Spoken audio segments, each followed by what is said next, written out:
기도에 참석하신 여러분을 주님의 이름으로 환영하고 축복합니다. 오늘 우리에게 주신 하나님의 말씀은 열왕기하 6장 14절에서 18절인데요. 제가 쉬운 성경으로 읽겠습니다. 그러자 왕이 말과 전차와 큰 군대를 도단으로 보냈습니다. 그들은 밤에 그곳에 이르러 그 성을 에워쌌습니다. 엘리사의 종이 일찍 일어나 바깥으로 나가보니 큰 군대가 말과 전차를 이끌고 성을 에워싸고 있었습니다. 종이 엘리사에게 말했습니다.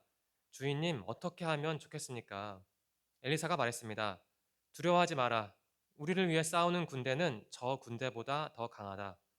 그리고 나서 엘리사가 기도드렸습니다. 여호와여, 내 종의 눈을 열어 주셔서 볼 수 있게 해 주십시오. 여호와께서 종의 눈을 열어 주시니 온 산에 불말과 불전차가 가득하여 엘리사를 에워싸고 있는 모습이 보였습니다.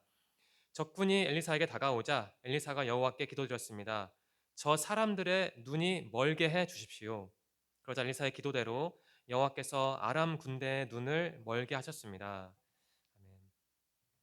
여러분 지금까지 살아오시면서 아마 많은 위기를 겪으셨을 겁니다. 위기를 피할 수는 없죠. 왜냐하면 위기는 참 많으니까요. 뭐 인간 관계에서 오는 위기일 수도 있고, 경제적인 문제에서 오는 위기일 수도 있고, 뭐 내 몸과 마음의 아픔에서 오는 위기가 있을 겁니다. 사실 우리는 그 위기에 둘러싸여 살아간다고 볼 수 있습니다. 잠시 좀 엉뚱한 질문을 해볼까요? 인간이란 무엇인가라는 질문을 저는 종종 하곤 합니다. 뭐 데카르트한 철학자는 인간을 정의하면서 생각, 의심을 내세우잖아요. 또 에른스트 카시라는 철학자는 인간을 상징적인 동물로 보고요. 또 프로이드는 인간에 관해 말하면서 무의식을 언급했죠. 승현 회장님은 인간이 어떤 존재인 것 같아요?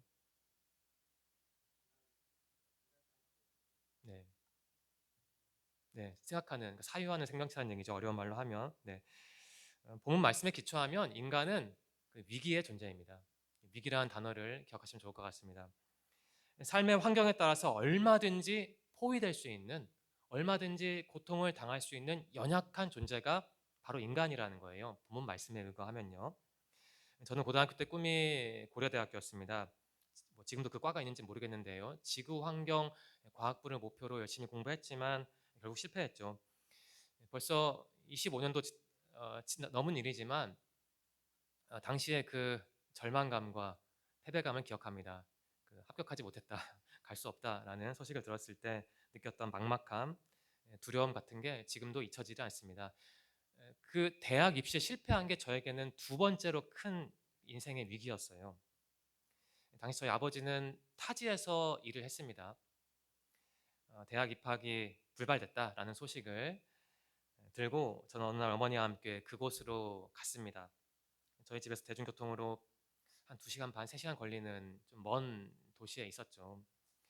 물론 어머니가 제 소식을 전했습니다. 광수가 대학 입시에 실패했다라는 소식을 전화로 전했는데 제 생각에는 그걸 전화로만 말하는 거는 좀 아닌 것 같아서 제가 어머니께 말씀을 드렸죠. 어, 같이 가서 그 아버지를 위로해 주자, 그러한 제안을 했고, 그래서 저와 어머니가 버스를 타고 몇 번 갈아타고 이제 그곳으로 갔던 기억이 납니다. 저희 아버지는 원래 군산에서 일을 하셨거든요. 그런데 일하던 회사가 좀 어려워져서 그 일자리를 찾아 그 타지로 간 상태였습니다. 가장은 가족을 먹여 살리려고 그렇게 타지에서 일을 하는데 이 큰아들이라는 놈이 서울대 들어가도 모자란 판에 대학을 딱 떨어져 버렸으니 이거 뭐 어떻게 하겠어요. 우리 아버지가 얼마나 의기소침했겠습니까. 나름 제가 저희 가정에서는 희망이었는데 제가 아무튼 그 희망을 살리지 못하고 저희는 아무튼 저희 가족에게는 아무튼 그때가 가장 큰 위기라면 위기였습니다. 개인적인 이야기를 말씀드렸는데 여러분도 저처럼 위기를 겪은 적이 있을 겁니다. 그럴 때 보통 어떻게 반응을 하십니까? 제 생각에는요, 위기 상황에서 그 사람의 진짜 색깔이 나오는 것 같아요. 힘들 때 내가 어떻게 반응하냐가 나의 진짜 그 숨겨진 모습을 노출하는 것이죠. 제가 만일 앞에서 말씀드린 것처럼 대학 입시에 실패해서 좌절한 것처럼 위기 앞에서 마냥 좌절한다면 저는 그냥 좌절형 인간일 겁니다. 어떤 문제에 반응하는 그 여러분의 방식을 한번 점검해 보시기 바랍니다. 본문 말씀에도요, 그 문제 상황이 나오죠. 당사자에게는 굉장히 힘들고 고통스러운 문제였습니다. 본문 말씀은 이스라엘에서 일어난 일인데요. 잠시 한번 역사를 정리해 볼까요? 솔로몬 왕 이후에 이스라엘은 북쪽과 남쪽으로 쪼개졌죠. 기원전 930년 경입니다. 사해 북쪽 그 부분이 경계선이에요. 위쪽 나라를 이스라엘, 남쪽을 유다라고 합니다. 이후에 학자들은 위쪽을 북이스라엘, 남쪽을 남유다라고 명명을 하죠. 본 말씀은 그 이스라엘, 그러니까 북쪽에서 일어난 사건이에요. 그 엘리사 선지자가 등장하는데요. 당시 왕은 여호람이라는 사람이었습니다. 이 왕이 통치한 기간이 기원전 50년부터 840년 그 부분이니까 이 사건은 그때쯤 일어난 사건으로 보시면 될 것 같습니다. 이 북이스라엘 바로 위쪽에 제가 지도를 준비했으면 좋은데 준비하지 못했는데요. 그 아람이라는 국가가 있습니다. 성경은 수리아라고 소개도 하고요. 오늘날 그 시리아에 해당하는 나라예요. 그 북이스라엘과 시리아는 이웃 나라였죠. 그런데 협력도 하다가 싸우다가 이제 그런 관계를 반복을 했습니다. 가령 그 아람 장군 나아만이 그 북이스라엘로 와서 그 나병을 고친 장면이 나오죠. 그런 장면 한번 참고해 보시기 바랍니다. 오늘 설교 본문을 보면 아람 군대가 그 엘리사 선지자를 잡으려고 그 도단, 그러니까 북이스라엘 땅이죠, 침투한 장면이 나와요. 그럼 질문을 해야죠. 왜 아람 왕이 그 일개 선지자 목사 하나 잡으려고 군대를 파병했을까? 그런 질문을 던질 필요가 있습니다. 그 이유가 바로 본문 앞에 나오는데요. 그 8절부터 13절인데 제가 요약을 해드리면, 그 아람 왕이 베나닷 2세라고 하는데 북이스라엘을 치려고 여러 번 노력을 했죠. 그런데 그 군사 작전이 매번 실패를 했어요. 그래서 그 왕이 의심을 한 거죠. 일정이 있다, 스파이가 있는 게 아니냐, 왜 이렇게 실패를 계속하냐. 그때 신하가 이런 답을 합니다. 저 북이스라엘에 그 엘리사라는 목사가 있는데 하나님의 사람이라 그 왕의 그 작전이 다 그 사람 때문에 실패를 합니다. 그런 말을 하죠. 그래서 그 아람 왕이 좌표를 찍고 군대를 보낸 거예요. 저 엘리사 잡아오라고. 그 당시 도단이라는 곳에 있었는데 어쨌든 도단에 그 아람 군대가 파병이 됐습니다. 14절에 나온 왕은 바로 그 아람 왕을 의미합니다. 네, 14절을 보면요, 이 아람 왕에게 엘리사는 그냥 말 그대로 원수였죠. 당시 엘리사는 앞에서 말씀드린 것처럼 도단이라는 곳에 있었는데 당시 북이스라엘 수도, 그러니까 사마리아죠, 그쪽에서 가까운 부분에 있었습니다. 아람 왕은 엘리사를 잡을 수 있다라고 생각을 했던 것이죠. 14절 마지막에 이런 문구가 나오네요. 그 성을 에워쌌습니다. 그러니까 엘리사가 머물던 도단이란 곳이 아람 군대에 의해서 완전히 이제 포위됐다라는 겁니다. 제가 설교를 시작하면서 말씀드렸습니다. 우리 인간이라는 존재가 그 위기에 노출될 수밖에 없는 연약한 존재라는 말씀을 드렸죠. 여러분의 삶에도 이 아람 군대가 있는 것 같아요. 강력하고 숫자가 많고 예측 불가능하고 얼마든지 나를 쓰러뜨릴 수 있는 아람 군대가 우리 주위에 사실 많이 있지 않겠습니까? 가령 무서운 회사 사장이 아람 군대일 수도 있고, 나에게 일을 떠넘기는 저 상사가 아람 군대일 수도 있고, 또 나를 시기하는, 나를 어떻게든 저격하려고 하는 동료나 친구가 사실 아람 군대일 수도 있는 것이죠. 내가 통제할 수 없는 그 상황, 사람이 바로 아람 군대인 거예요. 제가 승현 형제 얘기를 많이 하지만 승현 형제 회사 그 사정, 회사 그 사장, 그 사람들이 승현 형제에게는 아람 군대일 수가 있는 것이죠. 제가 승현 형제를 대표로 말씀드렸지만 사실 이 자리에 계신 모든 분에게도 아람 군대가 분명히 있을 겁니다.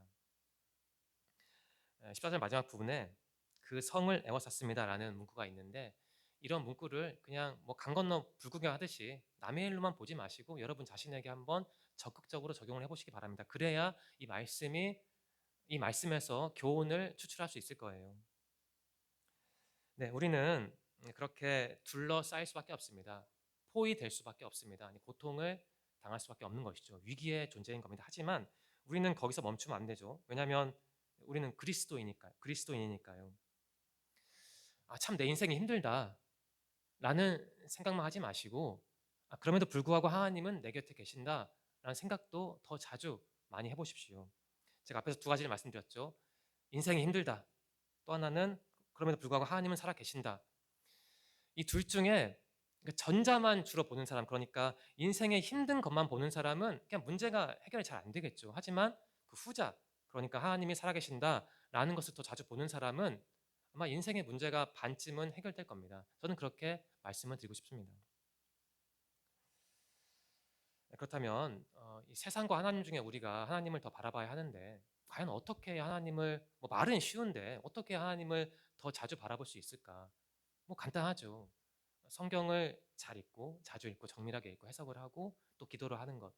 한 가지 더 추가하고 싶습니다. 꼭 신앙 공동체에 귀속되셔서 그 공동체 구성원들로부터 어떤 위로와 용기를 얻으시기 바랍니다. 정리하면 내가 하나님을 세상보다 더 자주 바라보려면 기도하고 말씀을 읽고 신앙 공동체에 꼭 속해야 하는 것이죠. 정리하겠습니다. 설교 제목처럼 우리는 힘들 때 하나님을 바라봐야 하는데 그러려면 말씀과 기도에 집중해야 하고요.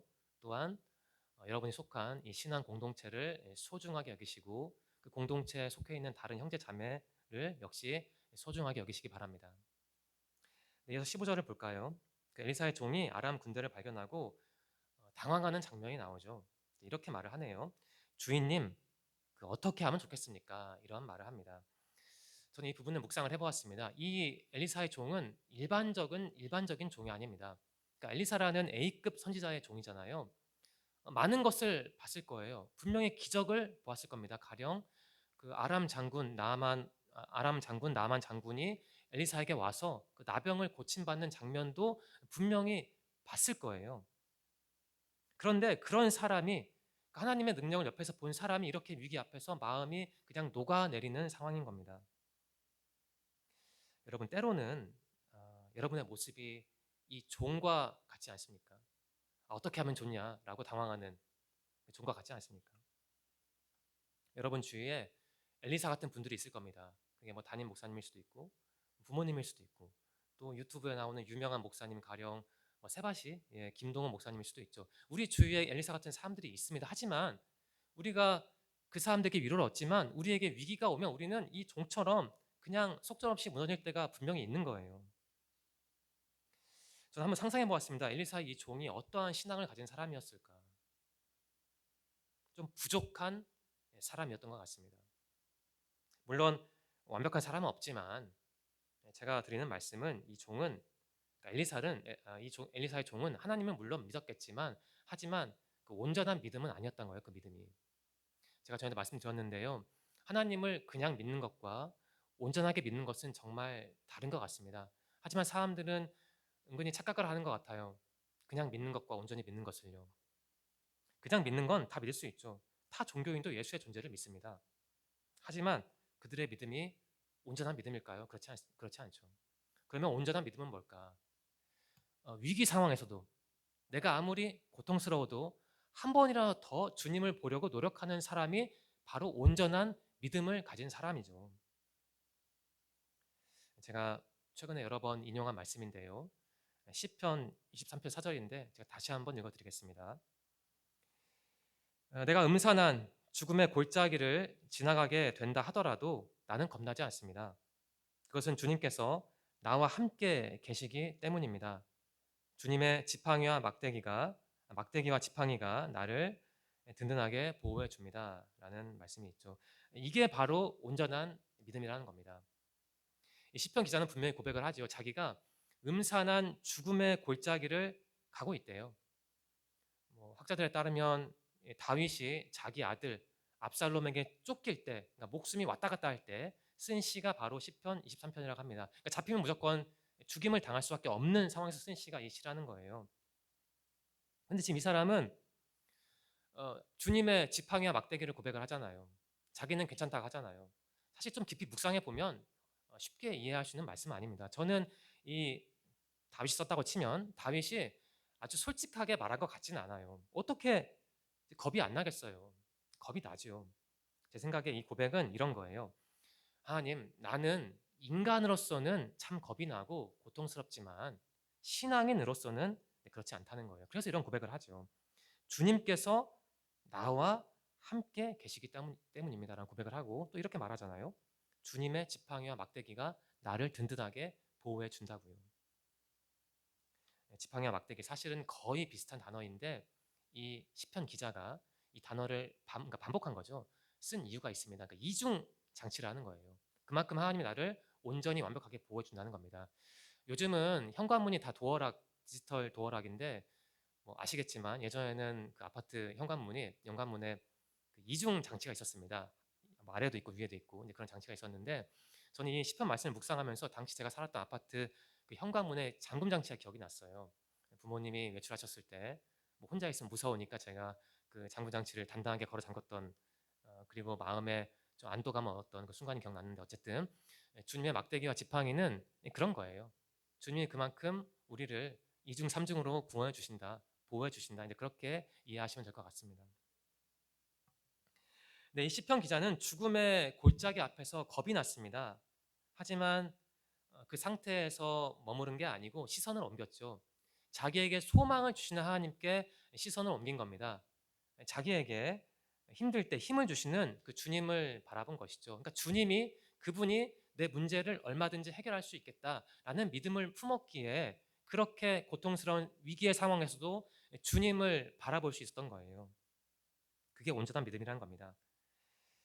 일이 잘 풀리고 돈 잘 벌고 사람들의 인정을 듬뿍 받는 상태에서 아 하나님 감사합니다 라는 고백은 물론 좋은 고백이죠. 하지만 그 고백의 유통기한은 그리 길지 않을 겁니다.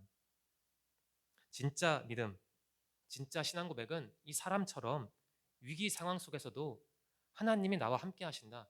그분의 지팡이와 막대기가 나를 이중으로 보여준다라고 믿고 그분을 한 번이라도 더 바라보는 사람인 거죠. 그게 진짜 온전한 믿음 아니겠습니까? 엘리사의 종은 이 시편 기자와는 달리 고난 중에 하나님을 바라보지 못한 것 같아요. 그래서 아마 그 순간에는 진정한 소망을 전혀 누리지는 못했을 겁니다. 반면에 이 시편 기자는 고난 중에 하나님을 바라보았고 그래서 참된 소망을 얻었던 것이죠. 자, 그러면 질문을 드리겠습니다. 여러분은 어떻습니까? 여러분은 이 엘리사의 종과 같은 사람들인가요? 여러분의 신앙의 스펙트럼은 그렇습니까? 아니면 여러분의 신앙의 색깔은 이 시편 기자, 다윗이겠죠? 다윗의 그 신앙입니까? 혹시 그 사이에 있다면 어느 쪽에 좀 더 가깝습니까? 한번 이 질문에 나름대로 꼭 답을 해보시기 바랍니다. 네, 이제 16절로 가볼까요? 엘리사는 겁에 질린 자신의 종에게 말을 하지요. 두려워하지 말라는 거예요. 우리와 함께하는 군대가 하나님이겠죠. 그 군대가 저 아람 군대보다 강하다는 겁니다. 우리가 읽은 쉬운 성경은 우리와 함께하는 군대가 아람 군대보다 강하다라고 말했지만 원어를 보면 그렇지 않습니다. 우리와 함께하는 군대가 저 아람 군대보다 숫자가 많다는 거예요. 네, 엘리사의 권면에는 중요한 교훈 담겨 있습니다. 우리를 위해 싸우는 군대는 하나님의 임재와 역사, 능력을 의미하죠. 이어진 17절을 보니까요. 엘리사가 하나님께 기도하잖아요. 자기 종의 눈을 열어달라라는 기도를 합니다. 그러자 무엇을 발견합니까? 그러니까 불말과 불전차를 발견하죠. 그러니까 육안으로 보이지 않는 그 하나님의 군대인데 그렇다고 해서 엘리사의 그 종이 어떤 환상을 봤다 이렇게 쉽게 말하기는 어려운 것 같고요. 좀 뻔한 표현이겠지만 영적인 눈이 열렸다, 신앙적으로 각성했다 이렇게 표현하는 게 맞을 것 같습니다. 네, 16절과 17절에 담긴 교훈은 분명합니다. 그게 무엇이냐면 비록 내 눈에 보이지 않더라도 하나님이 분명히 살아계시고 그분이 나의 위기를 아시고 그분이 나와 함께 하신다는 겁니다. 비록 내 눈에 보이진 않지만 그 하나님의 능력이 바로 내 눈앞에 있는 그 아람 군대보다 더 크다는 거예요. 이게 바로 우리가 얻어야 할 교훈인 겁니다. 제가 앞에서 이런 말씀을 드렸죠. 삶은 고통이다라는 사실과 그럼에도 불구하고 하나님은 살아계신다라는 사실 두 가지 중에 후자를 더 보는 사람이 삶의 문제를 해결할 수 있을 것이다라는 말씀을 드렸습니다. 그것을 기억하시고 제가 10편 23편 4절을 다시 한번 읽어드릴 테니까 좀 잘 들어보십시오. 앞에서는 쉬운 성경 버전인데 이번에는 현대인의 성경을 읽어드리겠습니다. 내가 죽음의 음산한 계곡을 걸어가도 두려워하지 않을 것은 주께서 나와 함께 하시니라. 주의 지팡이와 막대기가 나를 지키시니 내가 안심하리라 라고 이렇게 고백을 하고 있습니다. 자, 이 시편 기자는 분명히 삶이 고통스럽다라는 고백을 하고 있습니다. 죽음의 골짜기라는 문구가 그것을 지칭하고 있죠. 반영합니다. 그런데 이 시편 기자는 시선을 옮긴 거예요. 그걸 바라보는 게 아니고 주님의 지팡이와 막대기를 바라보는 겁니다. 하나님의 임재와 도움을 더 신뢰하는 것이죠. 마치 엘리사가 기도하는 것처럼요. 엘리사의 종은 아람 군대, 즉 시편 말씀 인용하면 죽음의 음산한 골짜기만 계속 바라보았어요. 그게 엘리사의 종의 그 신앙의 수준이었던 겁니다. 반면 엘리사는 그 아람 군대를 본 것이 아니고 이 시편 말씀을 인용하면 주님의 지팡이와 막대기를 본 거예요. 엘리사에게는 하나님의 존재가, 하나님의 임재가 아람 군대보다 훨씬 더 컸던 겁니다. 저는 생각해요. 엘리사처럼 힘든 상황에서 하나님을 바라보는 사람이 진짜 행복을 누리는 사람이 아니겠어요? 자, 질문 하나 드리겠습니다. 승현 형제 미안한데 승현 형제는 언제 행복합니까? 행복. 네. 아, 네. 저도 비슷한데 저는 지금까지 살면서 행복한 적은 사실 많지는 않았던 것 같아요. 사실은 좀 불행하고 고통스럽고 짜증나는 상황이 훨씬 더 많았던 것 같습니다. 물론 앞으로는 이제 그런 비율이 좀 바뀔 것 같긴 한데요. 네. 얼마 전에 저도 비슷한 승현 형제와 제가 얼마 전에 느낀 행복이 있습니다. 좀 말씀드리기 민망하긴 한데 지난 1월 27일이었죠. 그날 월요일이었는데 휴일이었습니다. 대체 휴일이었는데 아내가 회사 업무가 너무 많아서 좀 이렇게 누적돼 있어서 휴일임에도 회사에 가서 일을 해야 했습니다. 그런데 그 큰 건물에 여자 혼자 보내는 게 좀 마음에 걸려서 제가 같이 갔죠. 저는 그 회사 직원이 아니라 건물에 들어가면 안 됩니다. 정 들어가고 싶으면 대표에게 연락을 해서 내가 이런 사정이 있으니 같이 있겠다라고 말을 해야 하는데 어떻게 또 그 말을 하겠어요. 그래서 그냥 걸리면 걸리겠지 하고 갔습니다. 아내랑 같이. 그날은 또 마침 눈이 막 오더라고요. 춥고. 근데 또 마침 우산도 많은데 굳이 우산 큰 거 한 개 들고 간 거예요. 둘이서. 그래서 어떻게 하겠어요. 그냥 둘이 손 꼭 붙잡고 눈을 헤치면서 막 지하철역으로 갔죠. 저 말씀드리기 민망한 저는 그때가 제일 행복했습니다. 네. 날이 춥고 눈은 내리고 우산은 하나인데 그냥 아내랑 두 손 꼭 잡고 붙들고 갈 때가 행복했어요. 우리 부부는 좀 능력이 부족해서 쉬는 날 쉬지 못하고 일을 해야 살아남을 수 있는데도 불구하고 그런 안타까운 현실이 바로 옆에 있는데 마치 내리는 눈처럼 나의 몸과 마음은 차갑게 하는데도 불구하고 그냥 아내가 옆에 있으니까 행복했던 것 같습니다. 제가 그때 깨달은 게 있습니다. 사람인 나의 아내와 함께 해도 내가 이렇게 행복하다면 만일 내가 하나님을 진짜 제대로 온전히 의지한다면 나는 얼마나 행복할까라는 생각을 그때 거의 처음으로 해본 것 같아요.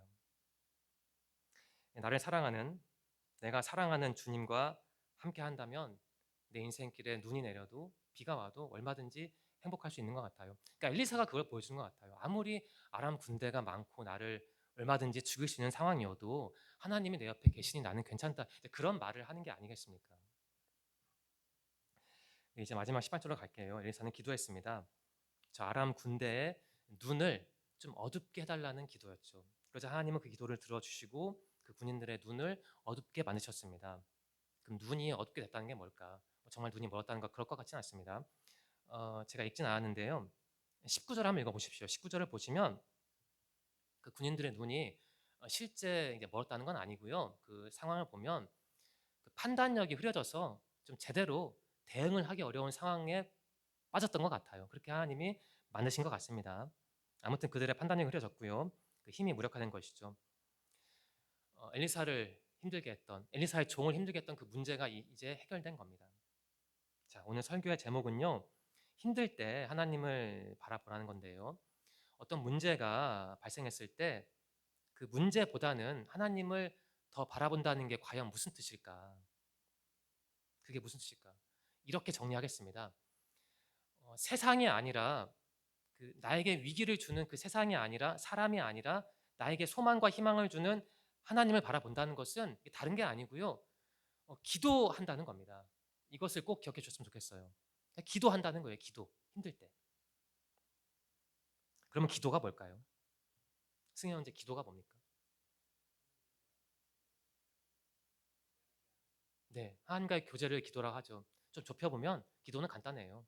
그게 뭐냐면 나의 소원을 하나님께 말씀드리는 것도 기도예요. 좀 좁게 본 거지만. 자, 엘리사가 지금 그걸 보여주잖아요. 물론 엘리사의 소원이 인간적인 소원이어서 이루어진 건 아닙니다. 하나님이 볼 때 그 사람의 소원이 당신, 그러니까 하나님의 뜻과 일치했기에 그게 이루어진 것이지 뭐 이렇게 인간적인 말을 했다면 이루어졌겠어요. 엘리사는 자기의 그 욕심을 채우기 위해 기도한 것이 아니죠. 하나님의 백성을 보호해 주시라. 당신의 능력을 보여주시라. 라는 기도를 드렸기 때문에 그 기도가 이루어진 겁니다.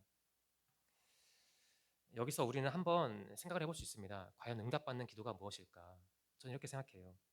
응답받는 기도는 첫 번째, 나의 욕구를 채우는 기도가 아니라 그러니까 공동체를 위한 기도를 하는 게 응답받는 기도 같아요. 뭐 오늘 설교 말씀 아닌데 그 주기도문 마태복음 6장 11절에 보시면 이런 기도가 나오지 않습니까? 나에게 필요한 양식이 아니라 그 우리의 양식을 달라고 하잖아요. 공동체를 위한 기도인 것이죠. 엘리사가 그렇게 기도하는 거예요. 엘리사는 자기 종을 위해 기도했죠. 좁게 보면 종을 위해 기도했고 넓게 보면 자기 나라를 위해 기도한 겁니다. 이제 그러한 기도가 응답받는 기도인 것이죠. 자, 이게 첫 번째 응답받는 기도이고요. 두 번째 응답받는 기도의 뭐 비결이라면 하나님의 주권과 능력을 인정하는 기도인 겁니다. 엘리사가 그것을 보여주죠. 자, 여러분, 설교 제목처럼 힘들 때 하나님을 바라봐야 하고 또 그분을 바라본다는 건 구체적으로 말하면 기도한다는 건데 응답받는 기도는 그 주님의 주권을 그 인정하는 기도인 겁니다. 뭐 이 문제를 두고 내가 기도한다고 뭐 주님이 응답을 해주시겠어? 그것은 사실 불신하는 태도인 거죠. 하지만 많은 사람이 정작 기도를 한다면서도 어떻게 기도하는지도 모르고 자신저 자신이 지금 주님께 기도한다는 사실도 모른 채 기도하는 게 경우가 많은 것 같아요. 물론 입으로는 하나님을 찾죠. 하지만 하나님이 어떤 분인지 모르는 상태에서 하나님의 이름을 부르면 그게 하나님께 기도하는 것이겠습니까? 자, 한번 생각해 보십시오. 여러분은 기도할 때 물론 하나님께 기도하시겠지만 여러분에게 하나님은 어떤 분입니까? 내가 정말 기도하면 응답을 하시는 분인가요? 아니면 그냥 습관적으로 하나님이라고 부르짖으십니까? 한번 그 점을 오늘 꼭 한번 점검해 보시기 바랍니다. 네, 설교를 마치려 합니다. 삶이 힘들 때 사실 우리는 소망을 잘 느끼지 못하죠. 신앙생활에서도 일상의 환경이 참 중요한 것 같습니다. 내 일상이 어렵고 힘들면 내 신앙의 색깔도 어두워지는 것 같아요. 그러니까 어쩔 수 없는 것 같습니다. 하지만 그럼에도 불구하고 우리가 해야 할 일이 있죠. 그 일상의 환경이 조건이 내 신앙 자체를 좌지우지하도록 그냥 방치해서는 안 되는 겁니다. 그럼 어떻게 해야 할까? 앞에서 말씀드렸죠. 꼭 기도를 하시기 바랍니다. 인생의 위기가 올 때, 정말 힘들 때 짜증을 내기보다는 그 상황에 매몰되기보다는 그 엘리사처럼 그냥 마음에 있는 소원을 한번 다 말씀드려 보세요. 그것도 기도하는 겁니다. 제가 앞에서 응답받는 기도에 관한 말씀드리면서 뭐 공동체성을 말씀드렸지만 뭐 그렇다고 해서 개인적인 기도가 뭐 응답받지 못한다는 뜻은 아니니까 어떤 오해가 없기를 바랍니다. 네, 너무 급하면 있는 그대로 다 기도하시기 바랍니다. 필요한 게 있으면 일단 필요한 것을 말씀드리기 바랍니다. 짜증이 나면 짜증이 나는 대로 그리고 뭐 욕이 나오면 욕이 나온 대로 그 문제를 놓고 그 사람을 놓고 한번 그대로 기도해 보십시오. 또 한 가지 권면을 드립니다. 인생의 고통 앞에서 그 영적인 눈을 뜨도록 노력해 보시기 바랍니다. 고난은 물론 모든 고난이 그런 거 아니겠지만 대다수의 고난은 우리에게 도움이 되는 고난인 것 같아요. 내가 삶이 힘들면 하나님을 한 번이라도 더 바라볼 수 있죠. 그것 자체가 진짜 복이 되는데 사실 많은 사람들은 그것을 인정하지 못하는 것 같아요. 엘리사가 기도하자 그 종은 하나님의 군대를 보았죠. 하나님의 군대를 보았다는 말은 달리 말하면 엘리사의 종이 하나님을 보지 못하고 그 문제 상황만 위기 상황만 보았는데 엘리사의 기도 덕분에 하나님을 바라보았다는 겁니다. 아마 엘리사의 종도 기도를 했을 거예요. 그렇게 영적인 눈을 뜨려면 좋은 지도자를 만나야 할 것 같습니다. 여러분이 유튜브를 통해서 많은 목사의 설교를 들을 텐데 부디 좋은 설교자의 설교를 들으십시오. 물론 제가 이 자리에서 누가 좋은 설교자인지 그런 것을 말씀드리는 건 아니고 저도 원칙을 말씀드리는 겁니다. 꼭 좋은 목사의 혹은 전도사의 설교를 골라서 들으시기 바랍니다. 대충 그냥 목사들이라고 다 설교 듣지 말고. 여러분도 성경 읽기와 기도로 영적인 눈을 뜨게 노력을 해야 하지만 좋은 지도자를 만나야만 여러분의 그 눈이 뜨일 겁니다. 이번 주 주신 말씀을 묵상하며 은혜롭게 보내시고 꼭 어려운 일이 있을 때 물론 성경도 읽어야겠지만 그 상황을 놓고 있는 그대로 기도를 하십시오. 하나님께서 내가 기도를 하면 응답을 하신다. 어떤 식으로든 언제든지 응답하신다라고 믿는 게 그게 진짜 믿음이지. 뭐 믿음이 다른 거 어떤 거창한 것이겠습니까? 내가 부르짖으면 들어주신다라고 믿는 게 그게 믿음의 기초 같아요. 네, 그러한 믿음을 품고 이번 주 말씀을 묵상하시고 우리 청년분들 특별히 여러 고난과 고민이 있을 텐데 그 문제를 하나님께 놓고 기도하시기 바랍니다. 여러분의 기도에 하나님께서 분명히 응답하실 겁니다. 기도드리겠습니다. 하나님 감사합니다. 예배와 말씀과 기도가 우리를 하나님 당신과 이어줍니다. 그러한 신앙의 끈을 주셔서 감사합니다. 오늘 주신 말씀을 소중하게 간직하고 이번 주 살면서 열매 맺기를 소망합니다. 늘 성경을 읽고 해석하고 그것을 바탕으로 삶의 문제를 바라볼 수 있도록 주님 인도해 주세요. 우리의 문제를 해결하고 우리를 바른 길로, 행복의 길로 인도하실 분은 주님밖에 없음을 고백합니다. 하나님, 우리 청년들에게 도울 사람과 좋은 기회도 허락해 주시옵소서. 그들이 주님이 주신 것으로 삶을 풍성하게 만들 수 있도록 도와주세요. 하나님, 특별히 기도드립니다. 재난과 같은 산불로 인해 집과 재산을 잃은 분들이 있습니다. 그분들의 마음을 위로해 주시고 빨리 복구되어서 일상으로 돌아갈 수 있도록 인도해 주시옵소서. 이번 주도 우리 모두와 함께 하실 것을 믿으며 예수님의 이름으로 감사하며 기도드립니다.